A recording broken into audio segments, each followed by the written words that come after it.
বন্ধুরা, দেখতে পাচ্ছ কামিনী এখন স্কুলে যাবে। মানে ব্যাগ পরা, স্কুল ব্যাগ ঘাড়ে যদি কারোর দেখে, কামিনী স্কুলে যাওয়ার জন্য একদম ব্যস্ত হয়ে যায়। তার ঘাড়ে বসবে, মাথায় বসবে, অবস্থা দেখেন। আমাদের এলাকার একটা ছেলে, ও মাদ্রাসায় যাচ্ছে, ওর সাথে যাবে।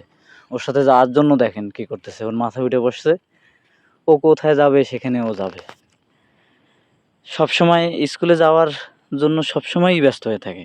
বাচ্চা কাচ্চা যারাই থাকে এলাকায়, ওরা যখন ওই স্কুল ব্যাগ, বিশেষ করে স্কুল বই সাথে নিলেই হয়েছে, ও যাওয়ার জন্য ব্যস্ত হয়ে যায়। ওরা কোথায় যায় ওটা দেখার জন্য ও যাইতে চায়।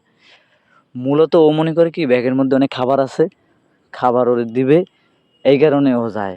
ও আসলে ওই দেখেন, ওর সাথেই যাবে, ও কোথায় যাচ্ছে সেটা দেখার জন্য ব্যস্ত হয়ে পড়ছে। আমি হাত পাততেছি, আমার হাতে উঠবে না, বারবার ওর ঘাড়ে যেয়ে পড়বে।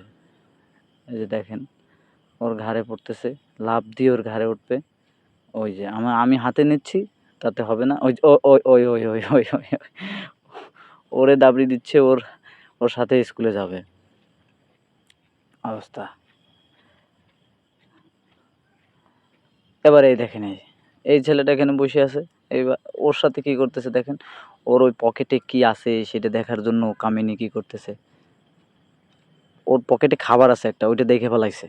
দেখে ফেলাই এখন ওই ওই দেখেন, ওই ওই এখন ওই খাবারটা কিভাবে বের করা যায়, এই জন্যে ওটা ঠোকরাচ্ছে। খাবারটা বের করবে, খাবারটা বের করে ও খাবে। ওই দেখেন ওই পকেটে ওই পকেট। আমার সাথে কি করতেছে দেখেন, আমারে চুমু দিতে চায়, মুখের মধ্যে কি খাবার আছে সেটা চায়। মানে আমার সাথে ও নিরিবিলি কথা বলতে চায়, কিন্তু ওর ভাষা তো আমি বুঝি না। বুঝি না বলতে, ও যে আসলে কি বলতে চায় সেটাই জানি না। মূল কথা হচ্ছে ওরে নিয়ে বাইরে ঘুরতে যাও। আমি যখন বাড়ি থেকে বের হই, সাথে সাথে ও বের হয়ে যায়। এই কারণে আমি ওরে কিন্তু নিয়া বের হই না। আমি আমি লুকায়ে লুকায়ে বের হই বাড়ির থেকে। আমি যখন বের হই ও যেন না দেখে, আমি সেই পলিসি মেনটেন করে তারপরে বাসা থেকে বের হই। কারণ ও দেখলেই আমার ঘাড়ে লাফ দিয়ে উঠবে। উঠে আমার মুখের কাছে আইসে কি একটা ভঙ্গিমা করবে, ওই দেখেন কি ভঙ্গিমা করতেছে। ও আমার সাথে যাবে। মূলত ও আমার সাথে যাওয়ার জন্য এমন করে।